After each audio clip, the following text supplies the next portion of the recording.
Good morning. So I'm going to present about task 1 TSLB 3422. Slides prepared by me, Muhammad Irfan Bashir Amal. So I continue. Okay, so I'll be discussing about four things, four main topics, which is giving instructions, questioning strategies, managing behavior, and last but not least, giving feedback. So these are the main topics. Okay, so first and foremost, giving instruction. Giving instruction is very important in teaching in the ESL classroom. Giving instruction has a direct impact on learning when pupils do not comprehend what they are expected to do. A lesson or activity becomes chaotic and fails.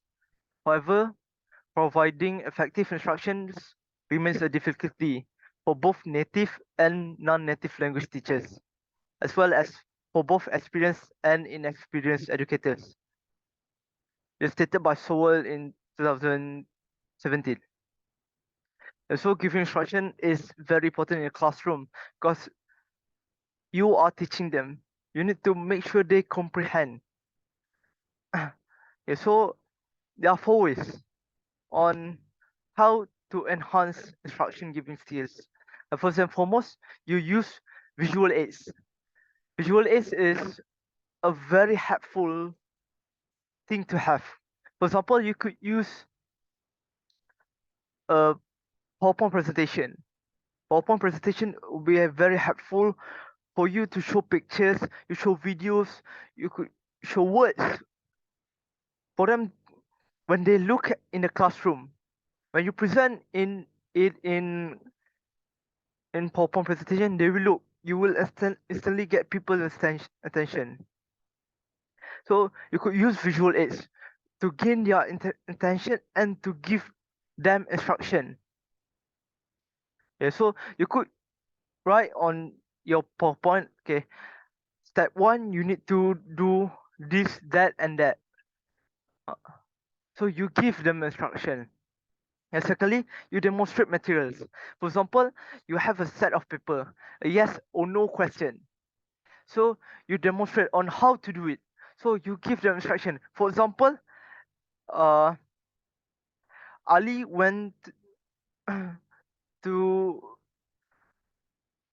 to the club. Is this a good thing or a bad thing?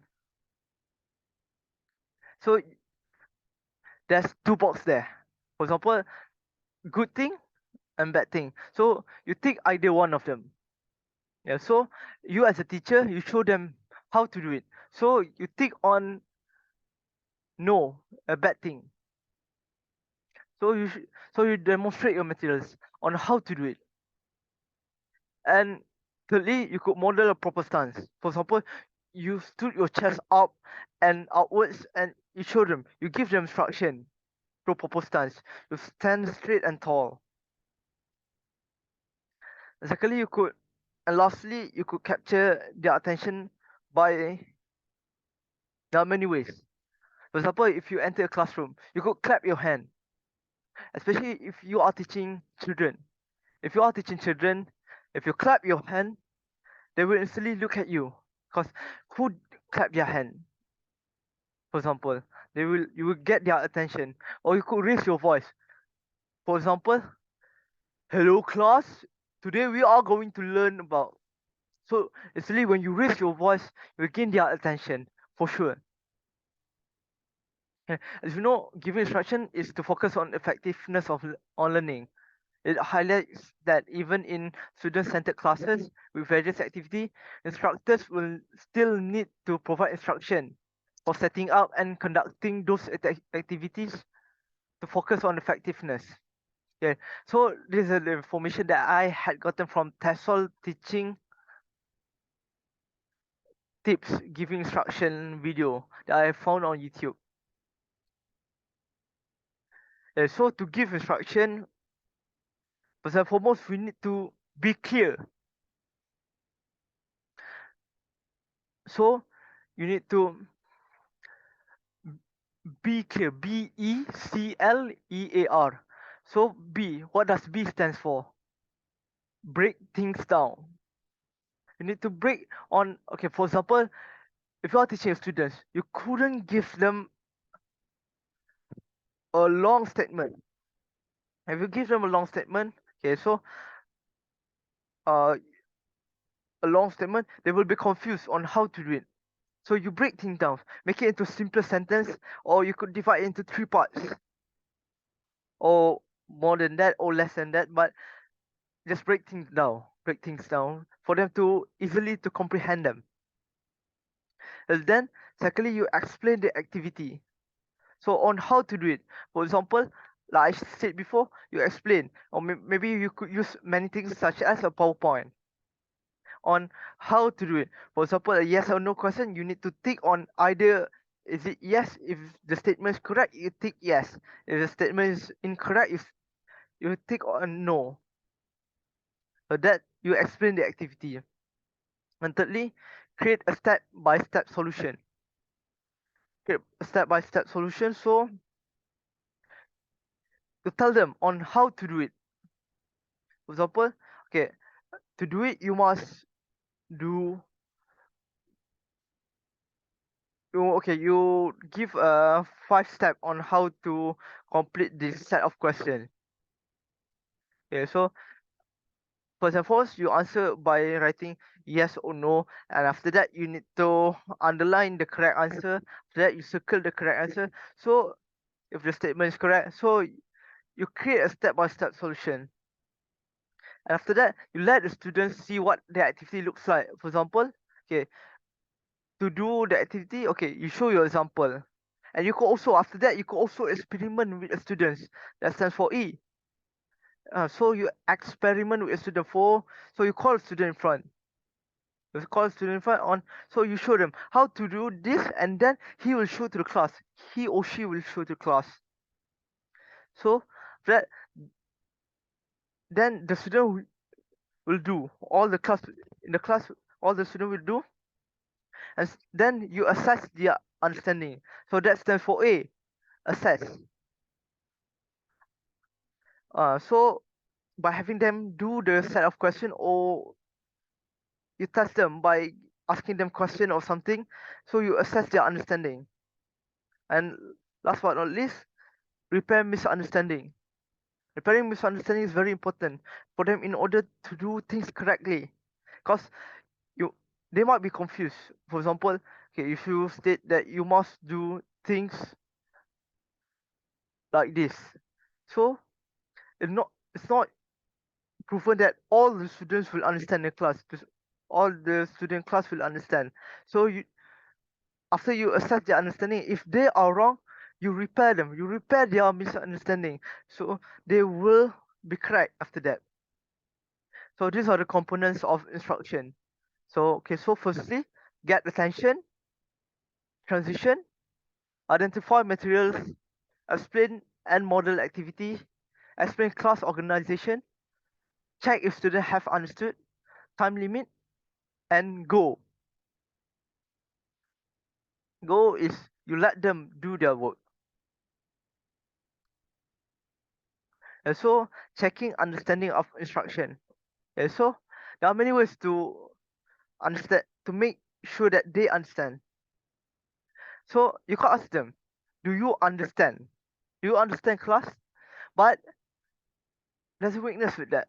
It's not really an effective instruction checking question in teaching. You can ask them in a better way by asking them specific question that require thoughtful responses. For example, if you are teaching a topic about food, yeah, so according to the food pyramid, which food is stated that have the most vitamin? So if they answer meat, of course they are wrong. They could answer about fruit. So it shows that they need to they need to think for a while. So that require thoughtful responses. Yeah, so after that you also use question whose answer provide clear indication of whether students truly understand the instruction. So that's why you use specific question.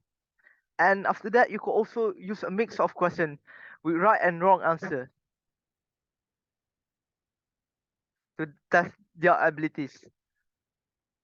Yeah, so you also after they explain the question, then you say, I see. You as a teacher, you say, I see. Oh, I see. So it shows that they understand and you are saying that they are correct. So they will have their own confidence.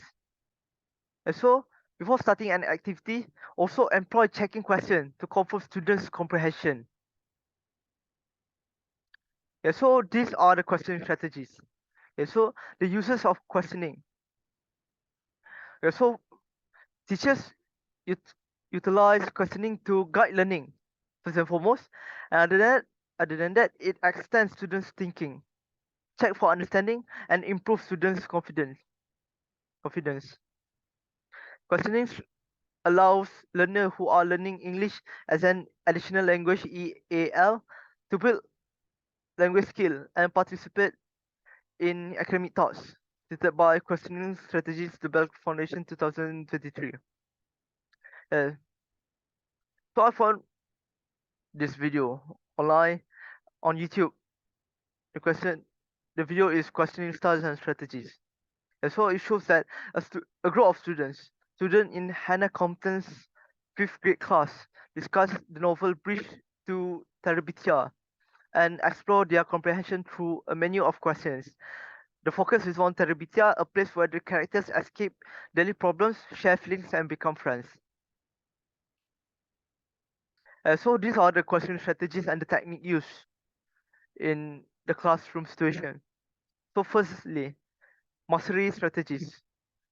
The teacher asks them describe what terabithia looks like. So the technique used by the teacher is provisional writing and cueing, think, pair, share, random calling, surveying, student calling, and value feedback. So these are very effective way.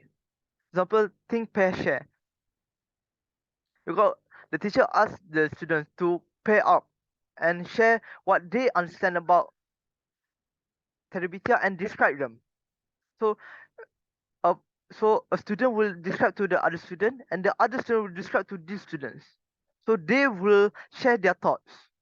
So these are the technique used. And also random calling. And calling is, for example, the teacher just randomly call any students. For example, Ali, what are your thoughts about terabithia? Yeah, so that is random calling.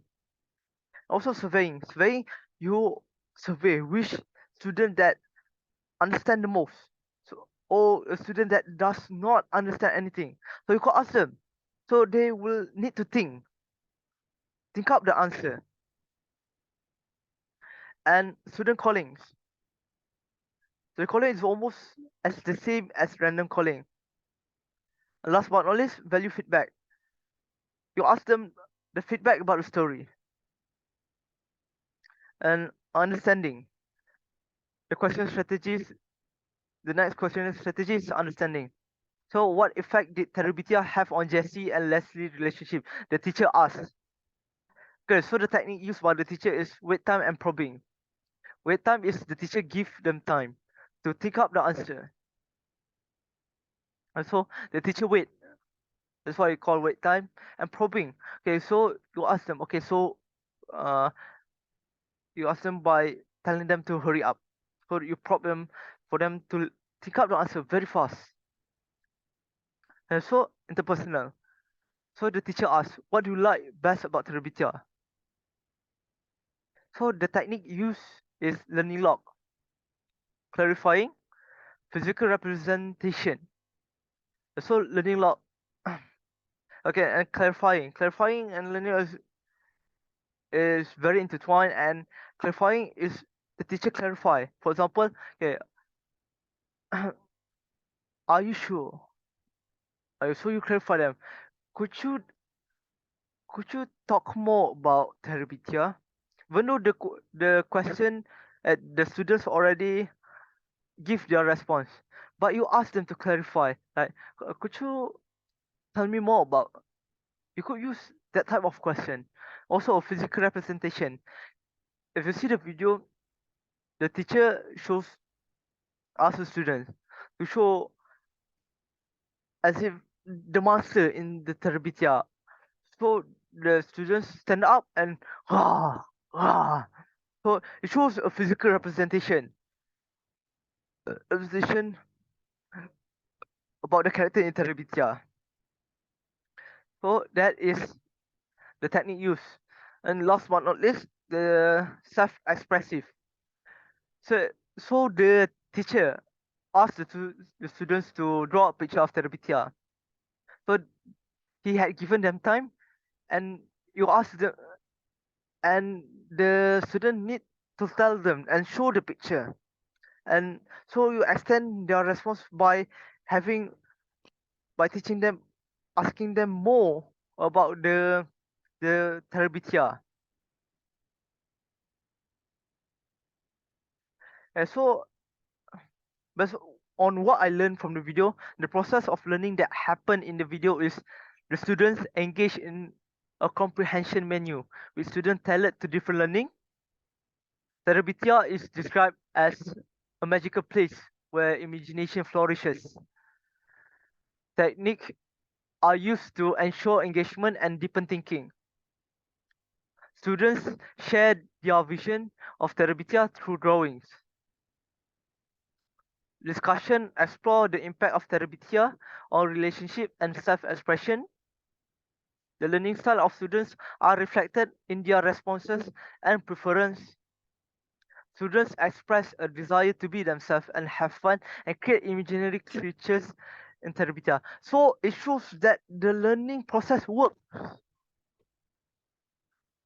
You see that they understand and they share their own answer, their own vision about Terabithia. So it shows that the process of learning is effective.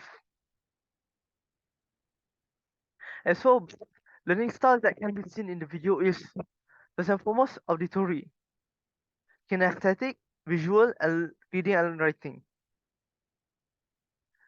Because when you ask them question, they will auditory. Their the student will hear through their ears about the question, and so they need to comprehend, need to compute the question. And so the kinesthetic, they draw a picture, and visual, the teacher show a physical representative, and reading and writing about, so it's about a novel, so they will read the novel. So managing behavior. Okay, so based on the video, ESL classroom management. Managing an ESL classroom can be challenging, especially with language barriers. So here's the key tips for effective ESL classroom management. Okay, so firstly, establish clear rules. Set clear rules at the beginning of the semester and enforce them to consistently to establish authority. Okay, so for example, in the start of the semester, okay, tell the students, so you need in my classroom you cannot eat. So you set a clear rule. So by the end of the sem, they will never ever eat in the classroom. This is an example. So you remind them about the rules. So after that, avoid overreacting. You as a teacher, you need to avoid overreacting. If an issue arrive, maintain your composure, because you are teaching kids. For example, you are teaching children.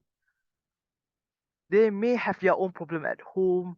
They may cannot control their emotion.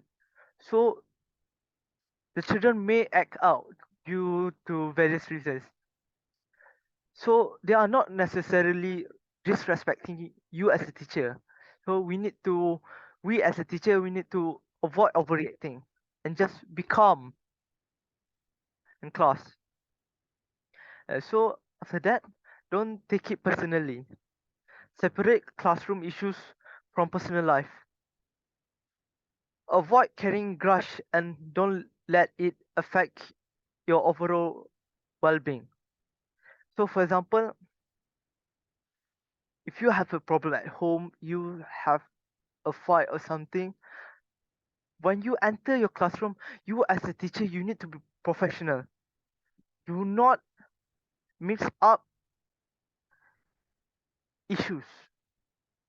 Be professional and do not carry grudge. For example, you are mad at someone at home. For example, if do not let out your anger on the students if you enter the classroom. Things that happen at home only stays at home or anywhere else in that matter. When you are in the classroom, you need to teach them to manage your own emotion. So you you will become in a classroom. Thus, if you are calm, you can manage the children behavior in ESL classroom. After that, balance attention. Okay, while addressing disruptive students, maintain a balance. Don't let one student behavior dominate your focus, ensuring the rest of class isn't neglected. So for example, if a student act out, if a student, one student act out, okay, so focus on the rest of classroom. There are many more children that are hearing you. So don't let one student behavior control emotion, destroying the class. Okay, so you are teaching that student. You want that student attention, but you are also teaching a lot of students in the classroom. So maintain your focus, ensuring that so that if you are only focusing on the misbehavior child, so make sure that you do not neglect all the other students. Focus on all of them as a whole. And also seek help. To manage behavior, do not afraid to seek help. Do not hesitate. Because you could also ask the senior teacher, have a designated teacher or support system to handle challenging students, because, especially those with language difficulties. Because we as a teacher, we must teach them in ESL classroom. Because language difficulty may be hard. Because there are many, we are teaching is English as second language. Okay, so all of them may have other language as their mother tongue, and English is only a second language. So you may have difficulty as language because not all students will understand English. Not all students. So you need to, if you have problem with it, seek help. Seek help from other teacher to manage their behavior, to increase the student comprehension. And so after that, giving feedback. Okay, what is feedback? The most powerful tools to improve learning and information on how we are doing in order to reach our goal. This is based on giving effective feedback in ESL video. And so feedback. Feedback give information on how to improve and comments on weakness and strength. Okay, so there are many types of feedback. So we are going to talk about effective feedback strategies. So for example, instead of generic praise, feedback should be specific on focusing on how the message is received and use how to approach it in providing constructive feedback. So when you talk about weakness and strength, so you give them clues on what to improve. Because when we do mistake, we may not notice. So if you give them, you talk about their weakness. So okay, so I had done this wrong, so I need to improve on that. So you focus on the weakness and also the strength. So you give them ways on how to improve. So this will be effective on the students, and use how, why, and how. So there are specific feedback strategies for oral interaction. So these are the ways.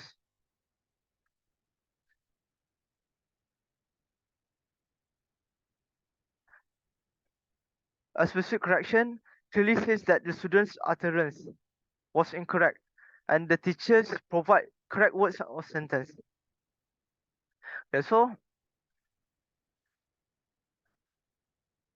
so for example, a student stated a sentence wrongly. So you correct them by saying, okay, so Ahmad, that is wrong. You should say it like this.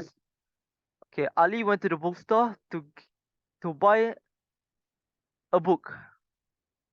Okay, so that is the correct words or sentence. Other than that, use clarification request. Teacher asks for clarification and pretends not to understand. For example, if a student said a very confusing, a very full of error sentence, so you ask, so the teacher, you act as if you do not understand. Okay. Yes. So Ahmad, what did you say? I cannot understand. So you act pretends that you do not understand. So you ask them, okay, so what could you clarify that for me? Ah, so you just act. And so after that, meta linguistic cues. So teacher provide comments, information or question related to the student's utterance. Okay, so you give cues, you give on what to improve. Okay, okay. So if Aiman did this incorrectly, so okay, Aiman, you should read more on that. Read more on the topic. This so you give them ways to improve metalinguistic cues. After that, elicitation by asking questions like, "How do we say that in English?" and pausing to let students finish the teacher's utterance. The teacher directly elicits the correct form for the student. For example, you you do not complete your sentence. For example, to do this you must. Then the student will continue. Okay, we must we must do we must clean our shoes, for example. So you elicited the correct form from the students. So because of that, they will have their own understanding for the oral interaction. And after that, recast and repetition. The teacher repeats the student poorly constructed sentence while modifying intonation to emphasize on the mistake. For example, the student said that Ali went to the bookstore to buy Ali went to the bookstore buying books, for example. So you as a teacher, you say Ali went to the bookstore to buy books. That is the correct sentence. So you modify your intonation. Use up and down intonation. Ali went to the store to buy books. Okay. So that is recast and repetition. Okay, so these are the references that are used in the slide, and the the reference for the video is in the Google site. So that's all from me. Thank you.